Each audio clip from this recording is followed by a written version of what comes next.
क्या आप जानते हैं कि ऐसा कौन सा लक्ष्य है जिसे यदि हम प्राप्त कर लें तो हमारे जीवन के सभी लक्ष्य हमें आसानी से प्राप्त हो जाएंगे और हम जीवन में कभी भी हार नहीं मानेंगे। हमारे रास्ते में आने वाली मुश्किल से मुश्किल चुनौती को हम आसानी से पार कर लेंगे। वह लक्ष्य है हमारा हमारे मन पर विजय। दोस्तों, हमें हमेशा लगता है कि हम अपने मन को सही जगह पर यूज़ नहीं कर रहे हैं, पर वास्तव में हम अपने मन को यूज़ ही नहीं कर रहे होते हैं, बल्कि हमारा मन ही हमें यूज़ कर रहा होता है। हमारे शरीर का यह उपकरण जो हमें अपने लक्ष्यों की प्राप्ति के लिए यूज़ करने के लिए मिला था, वह हम पर हावी हो चुका है। यदि हम अपने मन पर विजय प्राप्त कर लेते हैं और उसे एकाग्र कर लेते हैं तो हमारी सारी ऊर्जा हमारे लक्ष्य की ओर केंद्रित होती है, जिसका परिणाम यह होता है कि हम किसी भी लक्ष्य को आसानी से प्राप्त कर सकते हैं। यदि हम विषम से विषम परिस्थिति में भी अपने मन को लगातार एकाग्र करके अपने लक्ष्य की ओर ध्यान केंद्रित कर सकते हैं तो समझ लीजिए कि आपका हर लक्ष्य आपके बहुत पास होगा। तो दोस्तों, प्रश्न यह उठता है कि हम अपने मन को केंद्रित कैसे करें, कैसे हम अपने मन पर विजय प्राप्त करें। तो आइए जानते हैं गौतम बुद्ध की इस कहानी से कि मन को एकाग्र कैसे करें।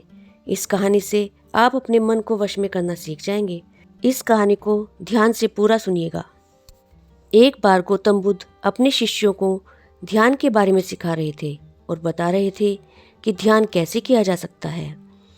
तभी एक शिष्य उठकर बोला कि मेरा मन इतना चंचल है कि वह नियंत्रण में नहीं रहता और मैं बहुत अशांति महसूस करता हूँ। गौतम बुद्ध ने उत्तर दिया कि मन को शांत करने के लिए उसे समझना जरूरी है। मन का बेचैन होना उसका स्वभाव है। हमारे मन को लगता है कि अगर वह अलग अलग बातों के बारे में सोचता रहेगा तो हमें आने वाली हर मुश्किल और मुसीबत से बचा लेगा, पर ऐसा होता नहीं है। हमारे मन को लगाने की हम बहुत कोशिश करते हैं, लेकिन आपने देखा होगा कि मन कहीं नहीं लगता और यह लग भी नहीं सकता, क्योंकि इसका स्वभाव किसी चीज़ में लगना है ही नहीं, बल्कि इसका काम है तुम्हें भगाना इधर से उधर। एक चीज़ तुमको मिली नहीं तो दूसरी चीज़ पर ले जाना, और दूसरी चीज़ मिली तो तीसरी चीज़ पर ले जाना।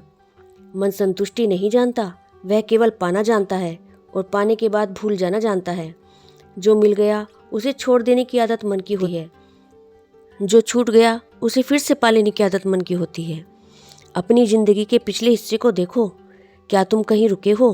क्या तुम्हारा मन कहीं लगा है या वह तुम्हें अभी तक भगा ही रहा है? तब वह शिष्य गौतम बुद्ध से पूछता है कि अगर हमारे मन का काम भागना या भगाना ही है तो क्या जिंदगी भर हम भागते ही रहेंगे? क्या हम कहीं रुकेंगे ही नहीं? वह कहता है कि मैं क्या करूं, मैं तो मन को शांत करना चाहता हूं, एकांत चाहता हूं, मन को साधना चाहता हूं, इस तरह के फालतू के विचारों से मुक्ति पाना चाहता हूं, मेरा मन कहीं लगता ही नहीं। तो गौतम बुद्ध उस व्यक्ति से कहते हैं कि इसका एक ही उपाय है, ध्यान लगाना।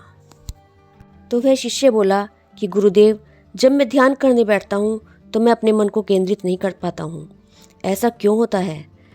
आप कोई ऐसा साधन बताइए जिससे हम सभी को आसानी से ध्यान प्राप्त हो जाए। गुरुदेव, जब मैं पानी पीता हूँ तो मेरी प्यास बुझ जाती है, या कोई भी पानी पीता है तो उसकी प्यास बुझ जाती है, तो यह ध्यान के संबंध में ऐसा क्यों नहीं होता? जब हम सब आपके कहे अनुसार एक जैसा ध्यान करते हैं तो हम में से कोई पहले और कोई बाद में और कोई कभी भी ध्यान की स्थिति प्राप्त नहीं कर पाता है, तो ऐसा क्यों होता है?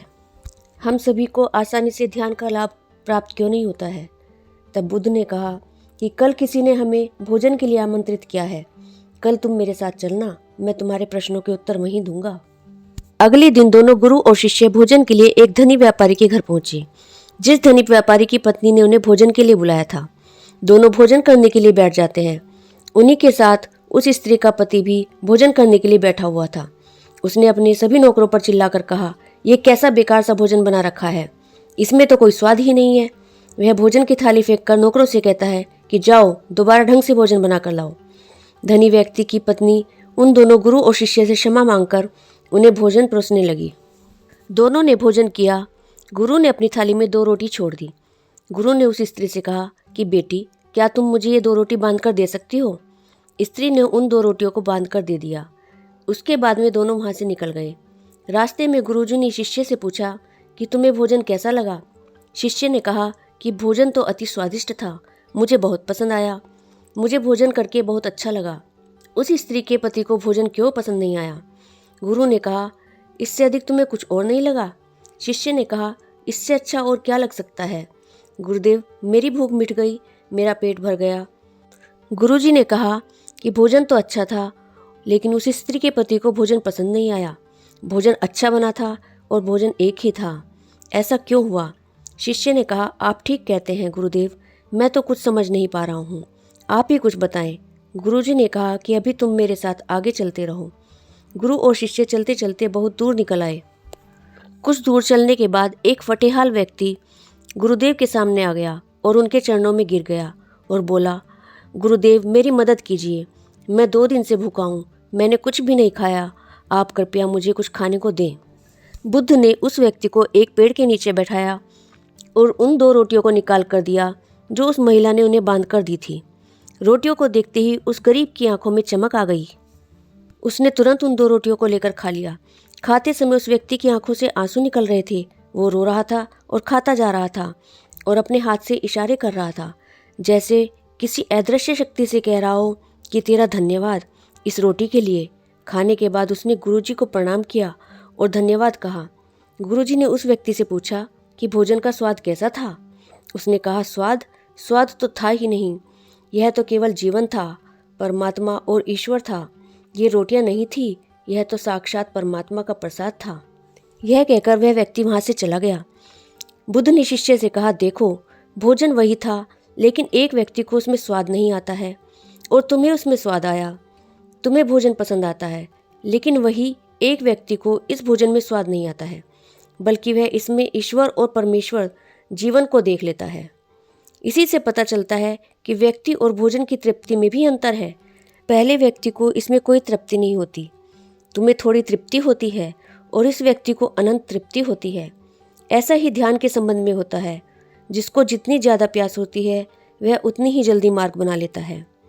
उस शिष्य की जिज्ञासा का समाधान हो गया था, उसके सभी प्रश्नों का उत्तर मिल गया था। फ्रेंड्स, यही हमारे साथ होता है। जब कोई चीज़ हमारे पास अत्यधिक मात्रा में होती है तो मन उससे भागने लगता है, जैसे उस व्यापारी व्यक्ति का मन जिस भोजन से भाग रहा था, जो उसके लिए एक आम बात थी। लेकिन जब कोई चीज़ हमारे पास सीमित मात्रा में होती है और हमें मिल भी जाती है, तब हमारा मन उससे जुड़ा रहता है। हम उस चीज़ की थोड़ी बहुत अहमियत रखते हैं। जैसे उस शिष्य का मन जो उस भोजन से थोड़ा बहुत जुड़ा हुआ था, तो उसने उस भोजन के स्वाद को भी जाना। लेकिन हाँ, जब हमें कोई चीज़ चाहिए होती है और वह हमारे पास नहीं होती, तो पहले हमारा मन उस चीज़ को पाने के लिए बहुत अधिक लालायित रहता है। वह हर हाल में उसे पा लेना चाहता है। लेकिन जब कोई चीज़ प्राणों से जुड़ी हो, जैसे कि वह 2 रोटी, जब बात प्राणों पर आ जाए, तब मन गायब हो जाता है। तब आप स्वाद नहीं देखते, भोजन का प्रकार नहीं देखते, तब आपको सिर्फ भोजन चाहिए होता है। तब आप एकाग्र हो जाते हैं भोजन के लिए। और फ्रेंड्स, जब यही एकाग्रता हमारी हर काम के लिए हो जाती है, तो हमें हर काम में आनंद मिलने लगता है और हमारे काम का सफल होना निश्चित होता है। और मन का एकाग्र होना ध्यान से ही संभव है। जब हम ध्यान करते हैं तो मन खुद को बचाने का पूरा प्रयास करता है। जब विचार बंद होने लगते हैं तो मस्तिष्क ढेर सारे विचारों को प्रस्तुत करने लगता है। जो लोग सतत ईमानदारी से ध्यान करते हैं वह मन के बहकावे में नहीं आते, लेकिन जो लोग मन के बहकावे में आ जाते हैं वह कभी ध्यान नहीं कर पाते हैं। ध्यान का उद्देश्य हमारे मन को वश में करना नहीं है, बल्कि इसका उद्देश्य है कि हमारे मन को हमारे ऊपर कंट्रोल न करने देना। हमारा मन ही हमें आगे ले जाता है और यह ही हमें पीछे ले जाता है। जो व्यक्ति अपने चंचल मन को स्थिर कर लेता है वह हर मुश्किल से मुश्किल पड़ाव को आसानी से पार कर लेता है। मित्रों, 15 मिनट का ध्यान आपके जीवन का रुख बदल सकता है। ठीक ही कहा गया है कि ध्यान ही वह नाव है जिस पर बैठकर मन रूपी नदी को पार किया जा सकता है। ध्यान एक ऐसी प्रक्रिया है जिसकी मदद से हम मन को एकाग्र कर सकते हैं। मन एकाग्र होगा तो आत्मविश्वास बढ़ेगा, चिंताएं दूर होंगी, मन शांत रहेगा, निर्णय लेने की क्षमता बढ़ेगी। एकाग्रता की कमी होगी तो चिंताएं बनी रहेंगी, योजनाएं बार बार बदलने की इच्छा होगी। काम छोटा हो या बड़ा, गलतियों से बचना चाहते हैं तो मन को एकाग्र रखें। अब ध्यान या मेडिटेशन शब्द सुनते ही आप में से कई लोग कहेंगे कि आप आंख बंद करके सांसें अंदर बाहर नहीं ले सकते। यहाँ हम सब गलती कर बैठते हैं। मेडिटेशन या ध्यान का मतलब सिर्फ आंख बंद करके बैठना नहीं होता है। मेडिटेशन का मतलब होता है अपना पूरा ध्यान किसी चीज़ पर लगाना और उसे हटने नहीं देना। अगर आप रोटी बना रहे हैं तो सिर्फ उसी पर ध्यान दीजिए। यदि आप कोई मूवी देख रहे हैं तो अपना पूरा ध्यान उस मूवी पर लगाएं। यह मत सोचिए कि यह मूवी देखकर हम अपना कितना वक्त बर्बाद कर रहे हैं। जब आप जीवन के हर छोटे बड़े काम को पूरे ध्यान से करते हैं तो आपका जीवन ही एक मेडिटेशन बन जाता है। ऐसे जीवन में शांति, स्थिरता, साहस और सफलता का होना निश्चित है। मित्रों, आशा करती हूँ कि ध्यान को समझने और समझाने का मेरा यह प्रयास आपको अच्छा लगा होगा।